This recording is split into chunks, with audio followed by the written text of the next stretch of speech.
Welcome back, Phil 301, Dr. K here. So in our last video, we concluded our discussion of Boethius's Consolation of Philosophy. In this video, we're going to begin our discussion of Anselm of Becke's Proslogion. The way that he begins the Proslogion in chapter 1 is with arousing of the mind to the contemplation of God. So I'm going to read the first paragraph from chapter 1, kind of wake you up, try to get you, along with Anselm, into the spirit of what he's trying to do in this work. Come now, insignificant mortal, leave behind your concerns for a little while, and retreat for a short time from your restless thoughts. Cast off your burdens and cares, set aside your labor and toil, just for a little while. Make room for God, and rest a while in him. Enter into the chamber of your mind, shut out everything but God and whatever helps you to seek him, and seek him behind closed doors. Speak now, my whole heart, say to God, I seek your face, Lord, do I seek. Anselm's Proslogion concerns three main topics. The first is Anselm's Proslogion argument for the existence of God and some famous objections to the argument. So the argument is often called the ontological argument as well. The second is Anselm's account of the divine attributes or God's nature, and we're going to pay special attention to three divine attributes, namely spatial omnipresence, temporal omnipresence, and simplicity. And the third main topic is some incompatibility problems concerning Anselm's account of the divine attributes and his solution to the problem. So he's going to say things like God is just, that's to say he gives people what they deserve, and he's also going to say that God is merciful. So an incompatibility problem would be a problem such, well, how can God both be just and merciful? Because if you're just, it seems that you give someone what they deserve in terms of a punishment. And if you're merciful, it seems you spare them some type of punishment. You forgive them. So how could God both give people what they deserve and yet spare people punishment, right? So we'll consider problems such as that and his solution to those problems. Now, central to all these topics really is Anselm's account or definition of God, which runs as follows. He says, God is that than which a greater being cannot be thought. I'll abbreviate that as TTW as we go through the video. So from this definition, Anselm is going to attempt to show two things. Number one, that God exists. That's going to be our first topic. And number two, it's going to try to tell us things about God's nature. So, given the centrality of this account of God, let's think for a second about what it entails. And you should think for yourself about this as well. But I'll say for now, it seems to entail the following. That for anything that you can think of, if you can think of something greater, then that first thing cannot be God. Right? Or for anything that can be thought of, if something can be thought to be greater, then that first thing thought of is not God.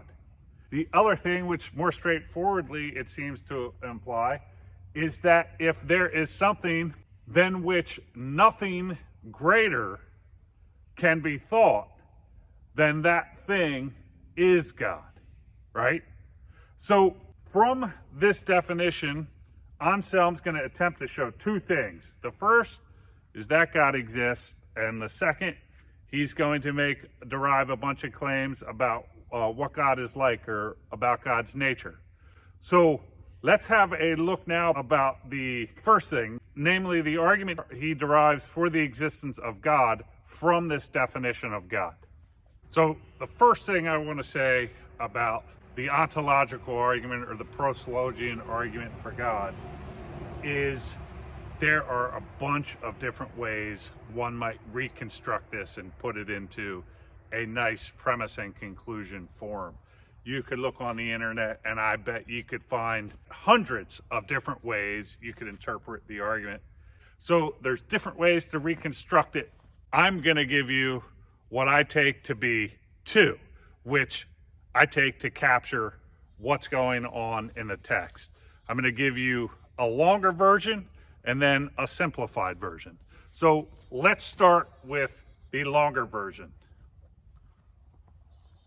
Okay, so the longer version contains a main argument with 3 premises and a conclusion, and then an argument for the second premise and an argument for the third premise. So let's have a read through the argument. The main argument, premise 1. This is Anselm's definition of God. God is that than which a greater being cannot be thought, which, as I said, I'm going to abbreviate as TTW. Premise 2, TTW exists in the understanding. Premise 3, TTW exists in reality. The conclusion in 4, thus God exists both in the understanding and in reality. So Anselm doesn't give an argument for premise 1. He takes this to be the definition of God, right? So there's no argument for it. He does, however, give an argument for premise 2, which again is the claim that TTW exists in the understanding. So let's have a look at the argument for 2. 2a, TTW is understandable. 2b, whatever is understandable exists in the understanding. 2, thus TTW exists in the understanding. So TTW, that definition of God, is understandable. We can comprehend that. We can comprehend a being than which a greater being cannot be thought. And to be, whatever is understandable exists in the understanding. So if we can put the understanding on something and grasp it, right? So if we can grasp it, then it has to, even if it's just something in our mind, there has to be something in our mind that we are grasping when we think about that account of God, or when we think about such a being as one that a greater cannot be thought, right? So at least it has some type of, we could say, mental existence. So again, the argument for 2, TTW is understandable. 2b, whatever is understandable exists in the understanding. 2, thus TTW exists in the understanding. Now, let's look at the argument for 3. TTW exists in reality. Why think that than which a greater being cannot be thought exists also in reality? Well, here's the argument. 3a, a being that exists both in the understanding and reality is greater than one that exists in the understanding alone. So if you have some type of being that only has existence in the mind, that wouldn't be as great as a being that had existence in the mind and also in reality. 3b, thus, if TTW exists only in the understanding, then TTW is not TTW. But this is a contradiction. This is an absurdity. Something cannot not be itself. Thus, it follows that TTW exists in reality as well, as expressed in 3. So a being that exists both in the understanding and reality is greater than one that exists in the understanding alone. So imagine 2 beings. One had existence in the understanding, and the other had existence in the understanding and reality. Which would be the greater one? The one that had existence both in the understanding and in reality. Thus, if God, or that than which a greater being cannot be thought, exists only in the understanding, then that than which a greater cannot be thought is not that than which a greater cannot be thought, right? Because that than which a greater cannot be thought would not have existence limited to the understanding, right? But so then taking TTW to exist only in the understanding and not also in reality leads to an absurdity or a contradiction. Thus, we have to take it that TTW exists in reality as well. This is the longer version of Anselm's argument in the Proslogion for God. Again, it's also called the ontological argument. What I want to look at now is a simplified version of the argument, which I think equally captures the main point of the argument, but with fewer steps, right? What we really want is an argument that God exists in reality, right? Not just in our mind. So I'll simplify it down to a version of the argument like that. So let's have a discussion now of a simplified version of the ontological argument. I think we can put it more simply and get to the main point that we want to know about God. It was, whether he has some real existence, we'd say, in reality, as opposed to just existence in our mind or something like that. So the simplified version of Anselm's argument for God runs as follows. Premise 1, a being that exists in reality is greater than one that doesn't.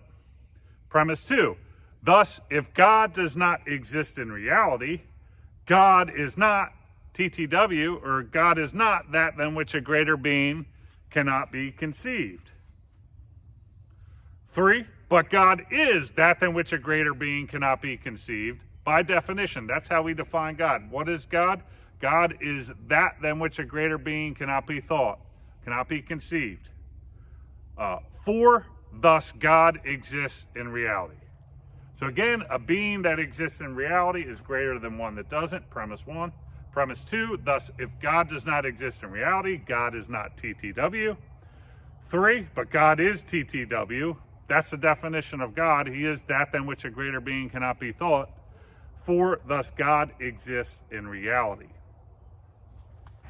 I want you to think about both of these arguments on your own, both the longer version and the simplified version. Read through them on your own, think about what the claims mean, and whether or not they convince you. Another question we could ask is there any significant difference between the simplified version and the longer version that I gave you? Is there anything such that, for example, you wouldn't want to attribute the simplified version to Anselm because it has some fatal flaw in it that the longer version doesn't, right? So read through the arguments on your own. You should read the book. You should re-listen to the lecture, pause it with a picture of the argument on the screen, read through it yourself, think about it, and then think about if you don't find it convincing, why not? What puzzles you? Do you take the reasoning to be illogical or invalid? Or do you think that there is some false claim that's made in the argument, or perhaps both problems? If you have any thoughts on this, I'd like to see it in the comments below. So in this video, we looked at Anselm's account of God. We saw that he argues for the existence of God on the basis of that definition or account of God. And we looked at 2 ways to understand or reconstruct the argument for God that he gives. A longer version and a simplified version. In the next video, what we're going to do is look at one of the most famous objections to this argument from a brother monk of Anselm, whose name was Gunillo. So we're going to call it the perfect island objection. That's what we're going to look at in the next video. I'll see you in the next video. Dr. K out.